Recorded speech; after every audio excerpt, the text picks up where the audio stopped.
देखिए 20 साल से भारतीय जनता पार्टी का शासन रहा और इन 20 सालों में हाटपिपलिया में ऐसी मूलभूत सुविधाएं तक वो उपलब्ध नहीं करा पाए भारतीय जनता पार्टी के लोग। अन्य क्षेत्रों उनसे काफी पिछड़ा हुआ है। विद्युत की व्यवस्था देखें तो पूरी छिन्न भिन्न पड़ी, किसान यहाँ परेशान। विधायक कर क्या पाए?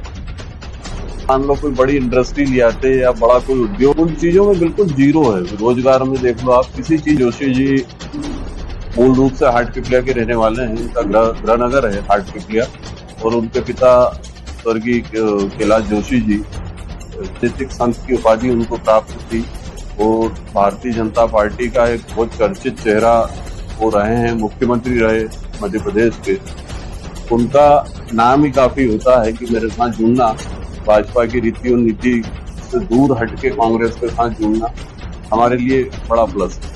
हमारी कोशिश रहेगी कि इस औद्योगिक क्षेत्र में भी हम कुछ इंडस्ट्री लाएं, रोजगार के नए साधन जोड़ें। शासन की तरफ से जो रोजगार के सब्सिडी लोन्स मिलते हैं उनको प्रॉपर तरीके से हितग्राहियों तक पहुंचे, उसकी व्यवस्था हम चौधरी या और कोई भी उनकी जगह होते हैं तो उससे उसको चुनौती नहीं मानते।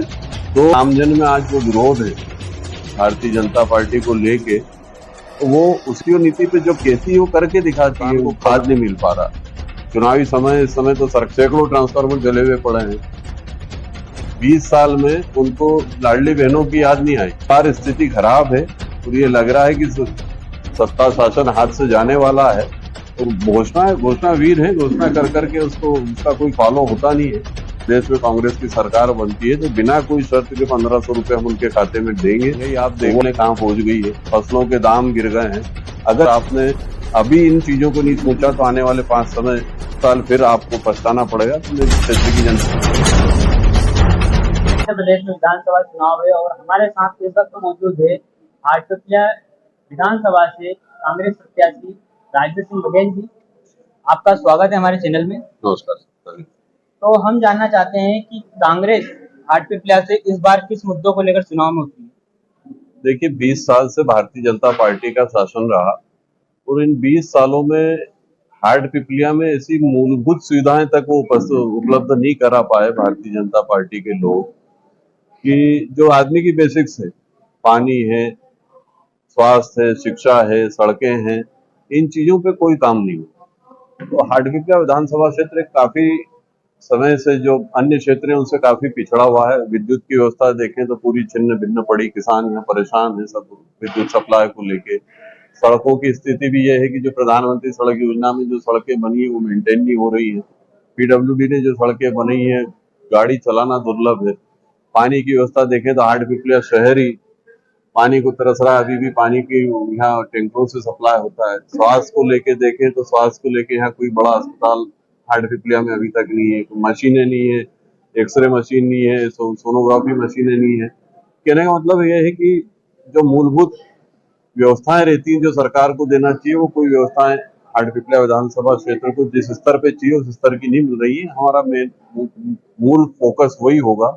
किसानों की बहुत सारी परेशानियां हैं यहाँ, उन चीजों को लेके कांग्रेस यहाँ चुनाव मैदान में है।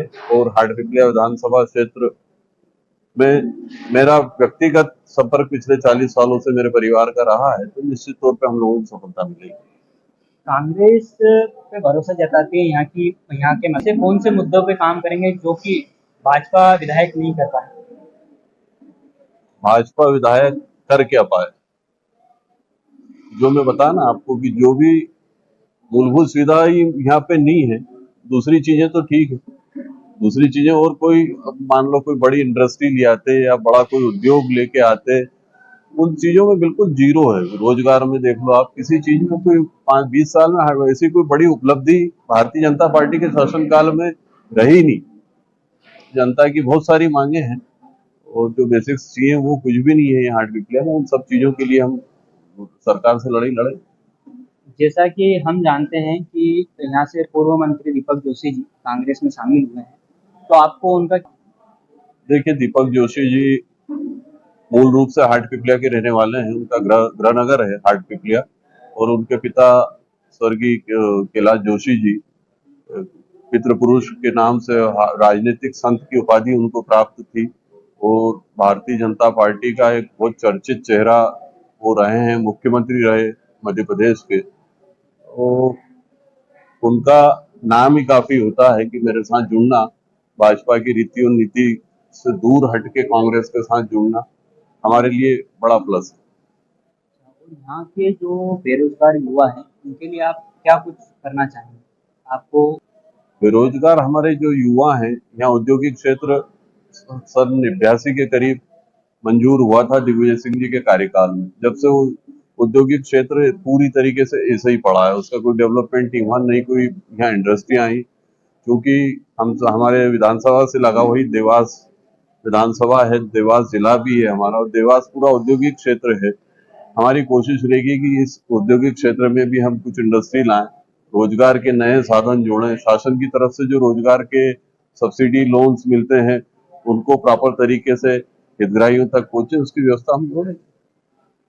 तो देखिए हमारे साथ यहाँ पर राजेश सिंह बघेल जी थे जो कि कांग्रेस से उम्मीदवार है हाटपिपल्या विधानसभा से। और हम जानना चाहेंगे आपको कि आप मनोज जी चौधरी को कितना चुनौती मानते हैं विधानसभा?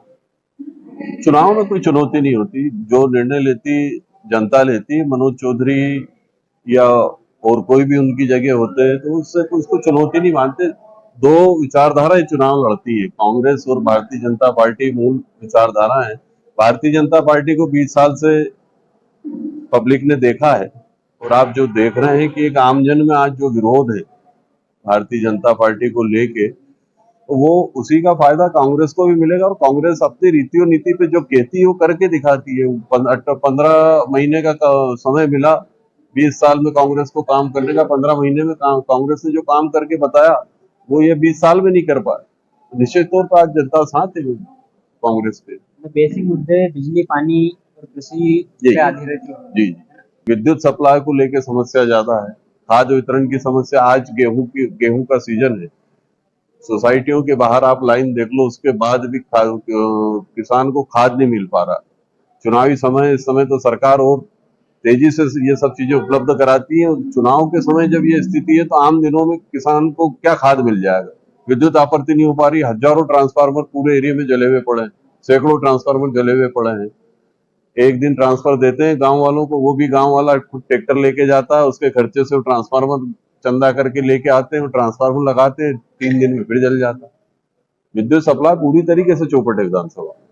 आज मामा है मुख्यमंत्री, उन्होंने लाडली बहना एक तोहफा दिया है लाडली बहनों को, उसको आप कैसा मानते हैं? चुनाव 20 साल हो गए शिवराज सिंह जी को मुख्यमंत्री रहते रहते, 20 साल में उनको लाडली बहनों की याद नहीं आई। इस बार स्थिति खराब है और ये लग रहा है कि सत्ता शासन हाथ से जाने वाला है, तो वो नए नए प्रलोभन जनता को दे रहे हैं। इसी पहले लड़कियों के लिए, अपना हमारी बालिकाओं के लिए योजना लाए थे कि उनको साइकिल देंगे, उनको ड्रेस देंगे, स्कूल जाता हूँ, आज वो सब बंद हो चुकी है। वृद्धावस्था पेंशन 4-4 महीने हो गए, वो नहीं मिली। सहायक शिक्षकों को 5-5, 6-6 माह से वेतन नहीं मिला। घोषणा वीर है, घोषणा कर करके उसका कोई फॉलो होता नहीं है। और कांग्रेस ने, सीधी सी कमलनाथ जी ने घोषणा की है कि प्रत्येक महिला को, अगर मध्य प्रदेश में कांग्रेस की सरकार बनती है तो बिना कोई शर्त के 1500 रुपए हम उनके खाते में देंगे, तो वो हम देंगे। कर्नाटक में भी हमारी सरकार बनी, हम वहां बखूबी कर रहे हैं। पब्लिक से भी ये अपील करना चाहता हूँ कि जो 20 वर्ष के कुशासन में जो परेशानियां आपने झेली है, आज समय आ गया है कि ये इसको परिवर्तित करें, इसको इस पे परिवर्तन लाएं। क्योंकि हर व्यक्ति के पेट पे लात लगी, महंगाई आप देख लें कहाँ पहुंच गई है, फसलों के दाम गिर गए हैं। अगर इस 5 सालों, इन 15-20 सालों में अगर आपने अभी इन चीजों को नहीं सोचा तो आने वाले 5 साल फिर आपको पछताना पड़ेगा। तो मैं क्षेत्र की जनता से यही अपील करना चाहता हूँ कि मैं एक जाना पहचाना चेहरा पिछले 40 वर्ष से आपके बीच में हूँ। यही अपील करता हूँ कि आपका प्यार, आपका आशीर्वाद हमेशा की तरह मेरे साथ बना रहे, और मैं आपको विश्वास भी दिलाता हूँ कभी आपके विश्वास को ठेस नहीं पहुंचने दूंगा। बहुत बहुत धन्यवाद।